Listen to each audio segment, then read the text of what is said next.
Hey mama, hey, happy Wednesday or whatever day you're listening to this on. Okay, girl. We're gonna talk about how you're gonna sell out your offers. Okay, you're gonna do this one thing to sell out your offers. And when you hear it, you're gonna be like, okay, are you being for real right now? But I promise you, this is the thing that helped me sell out my offers. Like when I shifted this thing, I was able to sell out my offers. It's very simple and it honestly will help you. Oh my gosh, I don't want to overly hype this up, but it will help you beat the algorithm in a sense of if you are so focused and worried about, oh my gosh, my content is not getting pushed out to people or people aren't seeing this something, like this is going to be the thing that helps you do it. And then I'm going to talk about some other things that will assist this. But the number one thing is that yes, sometimes it is the algorithm, right? It's also though the economy, right? It's also your consistency, right? Let's be for real. Sometimes we're not consistent enough in talking about our offer and selling our offer or whatever. But the truth is that a lot of times the reason why your offer is not selling out or you're not getting sales is because of the way that you're actually positioning the offer. And I know you're like, girl, are you for real? Like I thought you were going to tell me this strategy or whatever, but no, I'm dead serious. Your offer positioning is tanking your sales. And what I mean by this is that a lot of people, they do a couple of things. A lot of people are trying to just sell their process, right? You're trying to sell like, oh, here's my coaching framework, right? Everybody hyped up coaching frameworks. And so everybody went out and tried to make a basic coaching framework, but it's like, okay, what am I supposed to do with this? What am I supposed to do with this information? Like you've told me the name of your framework. Okay, now what? We're trying to create these like cute module names, or we're even trying to create like these really dope names for the actual offer. But people are still looking at the offer and they're just like, okay, and right? That is the moment that you lost the sale, right? The moment you lost the sale is when they read some information. I think my shirt is on backwards. I'm gonna flip that around first. I am no better than my children in that I literally put this shirt on backwards and I was looking like this don't feel right, and it was definitely on backwards. But anyway, going back to the point, here's the thing that I see a lot of people do. I see a lot of people that you're selling your framework, you're selling, oh, like here's the module names, or you come up with this like really bomb creative name of your offer, or you're like talking about, oh, we get weekly calls, like unlike everyone else's this, that, and the third, we're doing weekly calls, blah, blah, blah. And it's just like people are reading that and they're just like, okay, yes, thank you, cute, love the name, so inspiring, oh my gosh, you're so iconic, right? They're saying all these things, but they're not buying, right? They're not buying. And it's because none of that means anything if they literally sit there and they're just like, oh, that's cool, but what else, you know? None of that, like none of those other things are going to get you the sale if people don't actually understand what they're going to walk away with. And this is why I know you're probably tired of me talking about this, but I'm always sharing, you need to talk about the transformation. You need to tell people what the end result is. Like you would be surprised at how many people I do sales audits for. And my number one thing is we need to fix your program promise. We need to fix your transformation. We need to have a better tagline. Like we need to be more specific on what is in it for them. What are they going to walk away with? And so what I want you to think about is I want you to move from just the process, just having this dope framework. And I love frameworks, right? I love methodologies. I love this. But we have to move from just like the process, the details, to the actual transformation. And I think that it's very easy to rely on your process when you don't have a ton of transformations, right? But I want to encourage you in that even if you don't have a ton of people that have gotten the result yet, there's two things that you can do. One, you can change the result, right? Promise the result that you actually get people. That's going to be step number one. Stop promising the moon and the stars when there's a very specific result that you actually get people. Like it's okay to just promise the moon and not the stars, right? It's okay to just promise the stars and not the moon, right? It's okay to just, okay, let's just be really specific about, hey, this is the transformation that I've already got my clients, so I'm going to let this be the transformation and then I'll change it when people get a different transformation, right? So that's thing number one. But the other thing that I want you to think about is being really clear on and saying out loud, okay, this is what you can expect after you leave this space. So I always like to think when people leave my coaching containers, right? When people leave my services, right, for my photography business, I always like to think, what are the things that I want them to go tell other people they got after they did this, right? This one thing, not after they worked with me for 5 years, but after they left this one specific program, what do I want them, or what do I hope that they'll be able to tell other people? Oh yeah, I worked with Kay and she did this for me. That is what I want you to think about when it comes to selling your offer. And if you're not clear on that, no one else is, and that's why you're not selling out your offer. You're not selling out your offer because now you're having to get on sales calls and explain all 5,000 million points of what you do, and the person still gets off the call and has no clue what's going on. Or you have this great conversation and they like your vibe, but they don't see how your vibe correlates to a result. And that's the thing. Vibes don't equal results. So while, yeah, you can be high vibe, BMI energy, whatever, if you're not getting someone an actual result, they're still not going to buy from you. And so that's why, people get mad at the girlies that be like, oh, pay to be in my vibe, but you're not paying to be in their vibe. If you actually look at their offers, they promise a very clear transformation. Now, do you get it? I don't know. I never bought it. But the point is, they are offering a very clear transformation, and the vibe is just a bonus, right? The vibe is just a bonus, okay? That's what it is for me, okay? The vibe, okay, is just a bonus, okay? That's an add-on to what you get when you work with me. And so that's why this is going to be the thing that sells out your offer, because I'm willing to bet that probably you have talked about your framework. You probably talk about the things that people get, but do you talk about why they actually want it? Do you talk about why do you actually want a bare minimum sales strategy? Why? Why do people want that? Why do people want more simplicity? Why do people want to save time on their social media, right? Why do people want to learn how to do whatever thing that you teach, right? Why do they want that? Why do they need that? Why is that the next step for them? That is what they need to know. They don't need to know that you have this perfect methodology. While that's cool and all, and that should be something that you share, that's not what's making people buy. And when you shift your focus from the process to the actual transformation, you will see your services and your offers get booked out. Like, you will see the sales come in. The other shift I want you to think about, so like the first shift is like from your process to your transformation. The other shift I want you to think about too is like from deliverables to desire. And so I kind of mentioned telling people like, oh, there's going to be 8 calls, like nobody cares, because they really don't. Like, they really don't care how many calls there are. I promise you, no one is counting. Oh, she promised me 8 calls. This person promised 9. I'm gonna go with the 9. I promise you, no one's doing that. Now, if anything, they're probably saying like 8 calls is too many. If someone's promising 4, let me do that. But that's me, right? Everybody's not like that.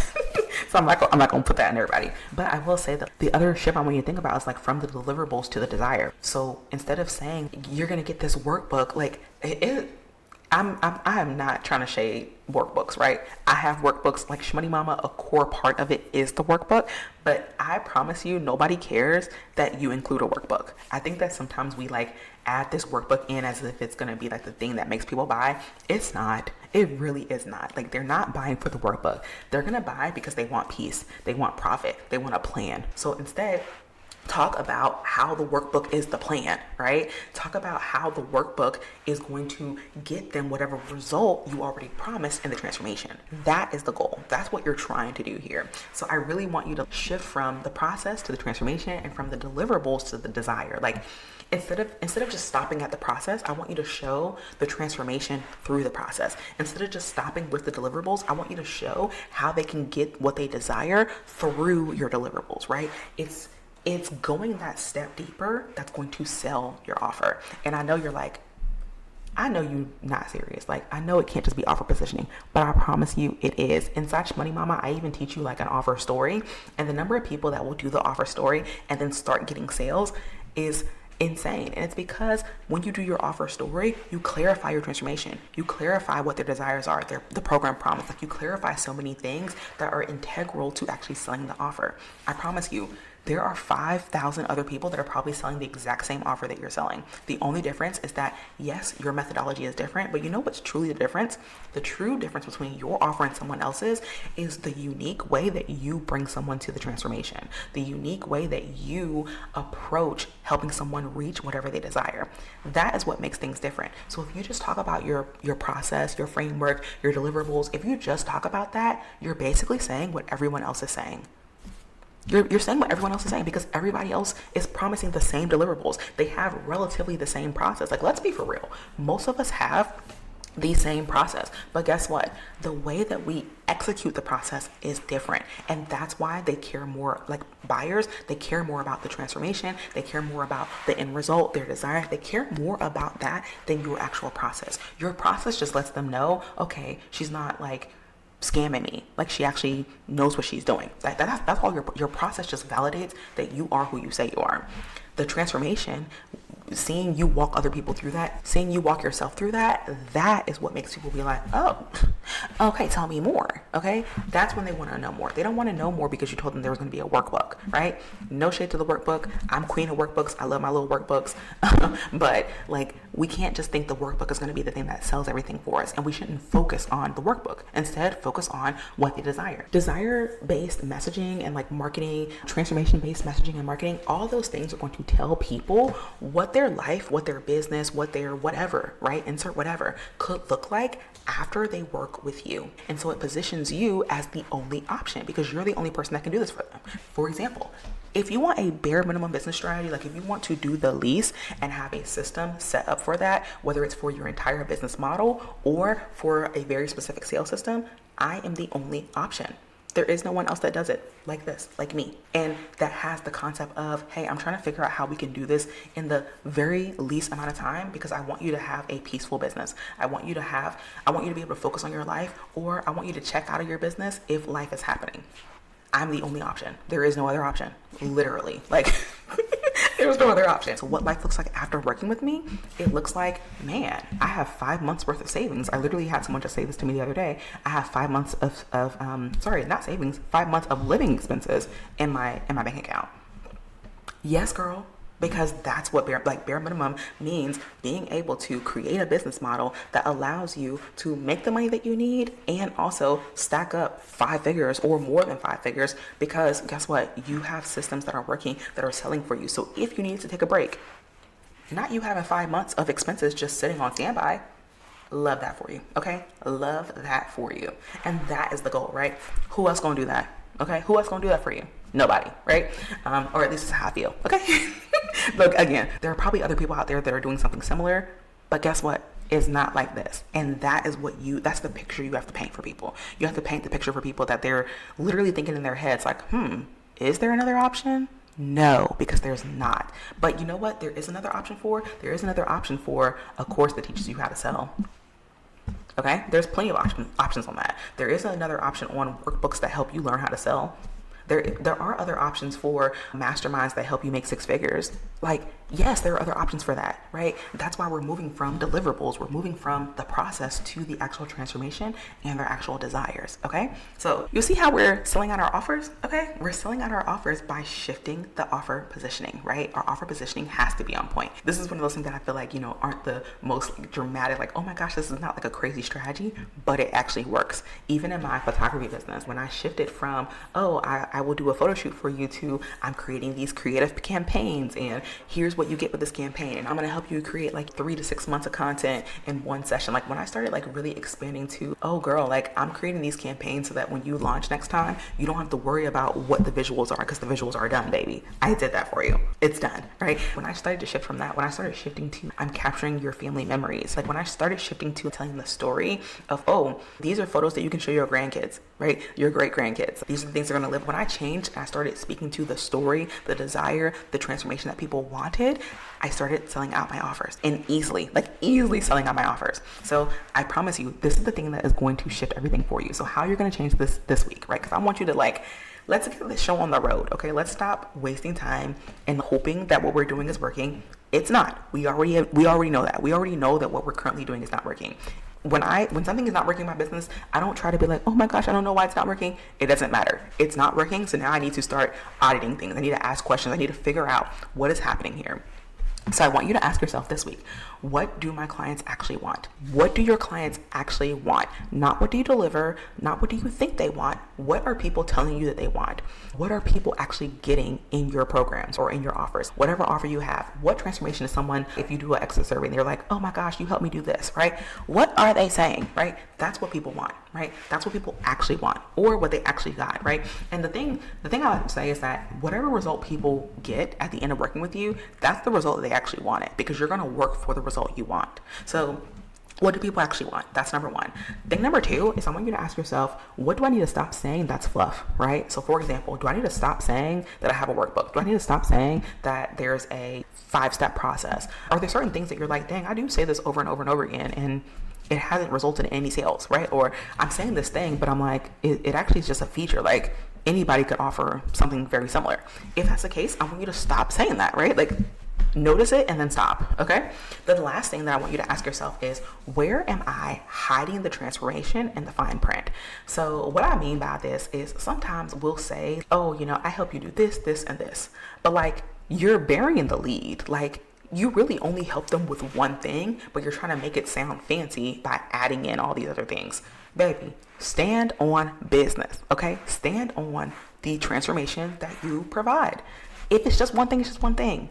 There are people out there that will pay you for one step. I promise you they will. I know it might seem like they don't, but listen, I know people out here that are selling things like, how to write testimonials. Like, you would think, oh, I can write a testimonial. No, you can't write testimonials like this girl can. Okay, you cannot write testimonials like this girl can. The way that she will write a testimonial or write a case study for you, and you'll be like, dang, I want to buy my offer.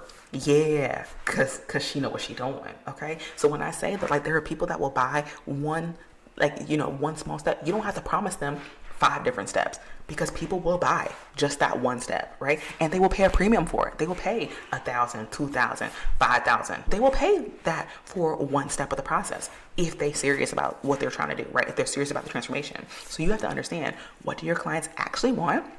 What do you need to stop saying that's fluff? And then where are you hiding the transformation? Because burying the lead doesn't do you any favors. It doesn't do you any favors to bury the lead, to hide what the true transformation is, because you feel like it's not big enough. It is big enough. When you add more things, you actually diminish how great and how impactful your transformation is, because you're adding all these other things in. So consider that as your last thing. So this week, I want you to just think about, I want you to spend some time praying about and marinating on your offer positioning. Like, how are you actually positioning your offer? Does the math? Is this making sense? And if it's not, then baby, we got some work to do, right? We got some work to do, and it's okay. Like, my thing that I've been saying lately, and I'm gonna keep saying this, is these are problems that can be fixed. Like, this is something that can be fixed. And if you need support with this, if you need some help with this, I would love for you to do one of two things. You can download the bare minimum sales blueprint. It is my PDF guide. It is so juicy. It gives you like the overarching framework on how to build a bare minimum sales system. So if you're someone that you're like, I need to figure out how to like make sales, but I don't have a ton of time. I don't want to do sales calls. I don't want to launch. I don't want to do all those things. That's going to be the perfect place for you, because it'll teach you how to create an actual sales system that will get you results consistently over time, without working a ton. Like, if you have 5 hours a week, that's gonna be perfect for you. If you want help with the implementation, if you're like, no, I'm ready to actually generate sales. Like, I want to generate 100 leads. I want 10 clients every 90 days minimum. Then you need to come join us inside Shmoney Mama, because inside Shmoney Mama, that is my signature course and community. And inside there, I teach you like how to implement the sales system, but I give you like all these templates and the blueprints, and I give you everything you need. It's literally plug and play, and I teach you sales skills and sales strategies so that you can confidently show up and know how to sell your offer, position your offer. We talk about those things. Like, I audit those things for you. So there are so many like really great things that can happen inside Shmoney Mama that gives you the details on how to actually build a bare minimum sales system so that you are able to sell effortlessly. You're not feeling salesy. You know, like, okay, this is my process. Like, if I need to make sales, this is what I gotta do. Boom, boom, boom, right? And it's very simple, very clean, very mindful, very cute. So you can grab those in the show notes below. And until next time, I will talk to you later, darling. Okay, that one, I felt good about that. And we got to the 20-minute mark. That's why I've been trying to figure out how to get these episodes to 20 minutes. Because, baby, I be talking, okay? I be talking.